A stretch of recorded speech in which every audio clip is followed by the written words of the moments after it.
Hello readers, I'm the Avid Reader and today we're reviewing Race and Culture, written by Thomas Sowell in 1994. So this is the first volume in Thomas Sowell history series, the Culture trilogy. And this book offers a history of different groups, how they interacted with each other, what led some to succeed and others to fail. So he looks at race and culture through the lenses of migrations, conquests, economics, politics, intelligence, and slavery. So the first thing he does in this book is explain how he's using the concept of race. And here basically he's not using it really as a biological concept. He's using race in the sense of how it was historically used, in how people were treated and designated as. So for example, if you're 25% Jewish, but you're classified as a Jew, then you're a Jew. There's no fixed definition of race here. It varies depending on the subject in this book. And he offers a worldview here of race and culture. He believes that, okay, you see one trend in one country, so then it may be because of a couple factors. But if you see this trend internationally, then that indicates something specific about that group. And you have these international patterns of different groups. So overseas Chinese people, Jews, Lebanese have succeeded a lot and have dominated certain industries. And this is not a coincidence, and this is not necessarily because of the immediate environment surrounding them. Here the environment should be broadened to mean that it includes the culture of the people who interact with it. So for example, the overseas Chinese environment in Malaysia would be the environment in Malaysia. It would be primarily Chinese social values, so working hard, being frugal, being ready to do long hours. So a big problem with environment when discussed in different other books is that they ignore the culture. And another point here is that some cultures are actually better than others. Cultures that are ready to borrow from other cultures and be dynamic to advance more, they are superior cultures. That's why the West has a superior culture than all the other cultures, because they have adapted a lot of things from other cultures, such as Arabic numerals from India, some philosophy from Greece, some mathematical principles from the Islamic world. And cultures that are not ready to adapt ever, they fail eventually. And another thing here is that the identity of a person himself may be different from his culture. So for example, the hard-working Chinese in Malaysia, this included people who were half Chinese, half Malay, and who considered themselves Malay rather than Chinese, but they had Chinese working values and thus were more successful than other Malays. And with different groups, you see different educational and occupational patterns. So there are some groups around the world who are reluctant to do menial labor, so they outsource it to immigrants, and these immigrants often become wealthier than the locals. So for example, in Argentina they imported Germans to do the farming. In the British Empire in Southeast Asia they imported Chinese people to do menial labor because the Malays didn't want to, and thus the Chinese became more successful than the Malays. So these cultural patterns of some groups refusing to do certain types of work mean that they're poorer than groups that are prepared to do certain kinds of unpleasant but prosperous work. And this is why you see also different educational patterns. People who have a strong culture that makes them work hard, they tend to specialize more in fields such as engineering, medicine, or being entrepreneurs. While groups who do not have this hard-working habit, they go and study fields that are much easier. For example, in Malaysia you have Malays doing Malay studies. These studies don't give you any long-term success. If you study business or medicine or law, then you have much more success than if you study some studies things about an ethnic group. So this basically means in the real world, some university degrees are useless, some are useful. And this is why a lot of these studies people who take each year subjects, they go and become government bureaucrats, because that's the only thing they can basically do. Next, Thomas Sowell talks about migrations, and here a lot of economic development in different regions were created by foreigners. So in Argentina it was created by German farmers, for example. In Malaysia it was in large part created by the Chinese, and in different parts of the world Jews have facilitated development, such as in Islamic Spain. And then the thing with immigration is sometimes it's good, sometimes it's bad. So sometimes it brings with it hidden costs. So in the West, with the welfare state, you have people who are reluctant to do menial labor. So then you import immigrants to do this menial labor. But then because of this, these natives have to go on the welfare state. So whether immigration is good or bad is a case-by-case basis. Also, when you regulate these middlemen minority businesses, so for example, forcing them to hire majority people. So for example, in Assam in India, they try to force Gujaratis to hire Assamese people. And Gujaratis are more productive than Assamese. They're better workers, so they hire themselves instead of the Assamese. And when you pass these laws of hiring the Assamese, this just leads the Gujaratis to leave. So actually some of the regulations forcing people from different ethnicities to be hired leads to the stagnation of economic development. And then there's the big irony that those who are most productive, who are often minorities, so Jews, Chinese, Lebanese, they are actually resented by the local population, even though they are the beneficiaries from the hard workers. Often these productive minorities are looked down, such as in Latin America, people looking down on Germans. Oh, they're working too much, they're too competitive with me. There's also the concept of encapsulated minorities. So these are, for example, the Volga Germans, so Germans who migrated to Russia in the 17th, 18th century, I think, and thus they retain that culture. So those Germans were quite different from the Germans in the 19th and 20th century. Then Thomas Sowell talks about conquests, and there are both pros and cons with different conquests in the world. So the bad can include all the massacres or the death that occurs because of it. So, for example, the tens of millions of people killed under Genghis Khan. The good includes, for example, the order brought. So, for example, you have anarchy in some places, so then you have no economic development. But when you had the rise of big empires, such as the British, then you did have some economic development. So, for example, when you had the British in Malaysia, then you had overseas Chinese come over to develop the country, because now there was law and order. Also, conquest can bring about cultural diffusion. So, for example, when the Islamic world conquered Spain, then you had the crossroads of cultural diffusion of Christianity, of Islam, of Judaism. This is where you had a lot of intellectual development. So conquests sometimes bring about intellectual developments. When an empire ends and you have new countries, the new minorities in that country, they're often treated quite badly. So something we don't realize is that since the end of World War II and up to the 90s, I think that something like 10 million people of minority ethnic groups have been killed for their ethnicity. And this includes a lot of ethnic strife occurring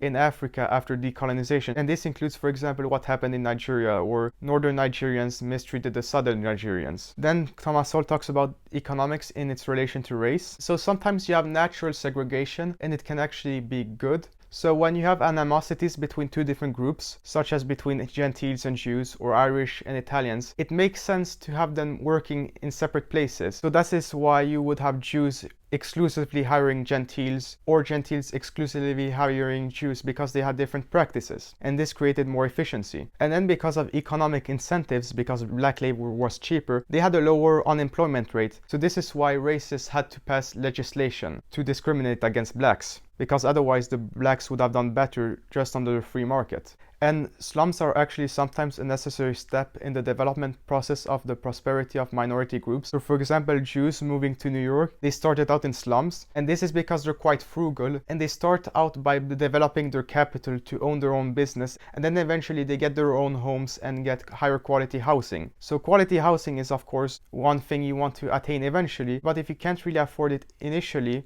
or if it's not your first priority, you maybe start out in a slum. And trying to remove slums actually hurts these people. And then you've had different countries around the world saying that these minorities who have been dominant in these different industries, that they have established a monopoly. That's not really true, since middlemen minority are usually involved in hyper-competitive industries, so they cannot really establish a monopoly, and different groups have been displaced by others when they're not competitive enough. And the claim of, oh, this minority is exploiting the majority here with these high interest rates when giving out loans, and they're predatory. Well, no one is ready to give out loans to these people, so that's why you need to have a high interest rate. So a lot of this demonization of middlemen minority people, such as moneylenders or business owners, what they're doing is providing a service to poorer people that no one else is ready to do. And if you remove those services, then poorer people have less options, which is allegedly who the government wants to help. Then Thomas Sowell talks about race and politics. So in some countries, you've had political parties have ethnic polarization. In Sri Lanka, so for example, you've had Tamils forming in one political party, you've had the Sinhalese forming in another political party. These ethnic parties talk about how superior they are to other ethnicities and promote political strife and increased polarization. And this is bad, but even the minority party leaders, they have an interest in doing so, because this gives them a job opportunity. If you're a leader of a political party, even one that's not really successful, you keep doing what you do to keep your job. And in the military around the world, they have never really been representative of the population. So there's a tendency of officers sometimes being overrepresented by one group, such as the Igbos in Nigeria before, or soldiers being overrepresented by another group, such as the Sikhs in India. And sometimes when you have ethnic political polarization in democracies, the military just comes along, does a coup d'etat, and basically bans this speech of questioning government policy about different ethnicities. Then Thomas Sowell talks about race and intelligence, and of course this has been a topic that is covered in several other books. But here's a fact for certain with IQ tests. They do show something, and there are differences between different social groups. There are differences between Chinese, blacks, and whites. But these differences change over time, so you have the gap that narrows sometimes or that widens. You have groups IQs who rise and fall over time. And just because two groups have the same IQ levels does not mean that they will have the same economic success. If a white and an Asian has the same IQ, the Asian is going to probably have more success. If you're a white and a black has the same IQ level, the white is probably going to have more economic success than the black. These are just facts, however unpleasant they are. Then Thomas Sowell talks about race and slavery, and the thing with slavery is that the Atlantic slave trade is often portrayed as something unique, something peculiar to whites and blacks. But slavery is one of the oldest universal institutions, and it's usually one dominant group preying upon one weak group. Countries that are strong, stable, their populations are not turned into slaves by foreigners. But weak places, that's where you get the slaves from. So in Africa, dominant tribes have taken weak tribes and turned them into slaves, for example. And with the slave trade, you had, for example, 11 million slaves who crossed the Atlantic, and then you had 14 million slaves who crossed the Sahara Desert. But you have differences in slavery around the world. In the slave trade, which crossed the Sahara Desert, it was mostly males, so blacks did not reproduce, which means that there aren't that many blacks in the Arab world. While the slaves that were imported across the Atlantic, you had more females, so then you had the males and females reproducing, so that's why you have a minority of black people in the Americas. And Thomas Sowell emphasizes here that the treatment of slaves was more dependent on economics than morality, really. So slaves that were servants were treated better than slaves that were laborers. Plantations where you had the owner present treated slaves better than where you only had an overseer, as the overseer had an incentive to work the slaves to death to produce as much as possible, while the owner had the long-term goal of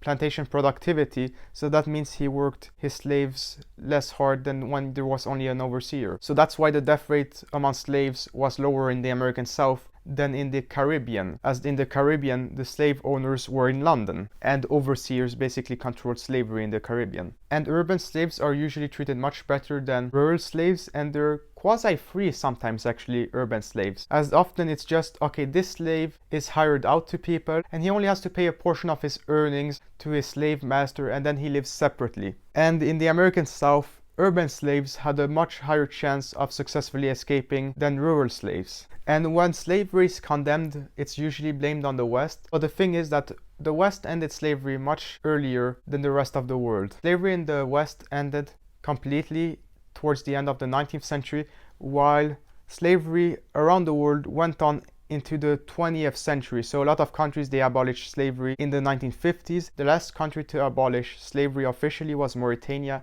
which was in 1980 and 1981. Of course, because you have economic incentives, sometimes it made sense to have slaves pay for their freedom and work towards it. So slave masters would have their slaves work hard and they would get money from that, and eventually they would free their slaves. That's why you had 10% of blacks in the United States before the Civil War who were free.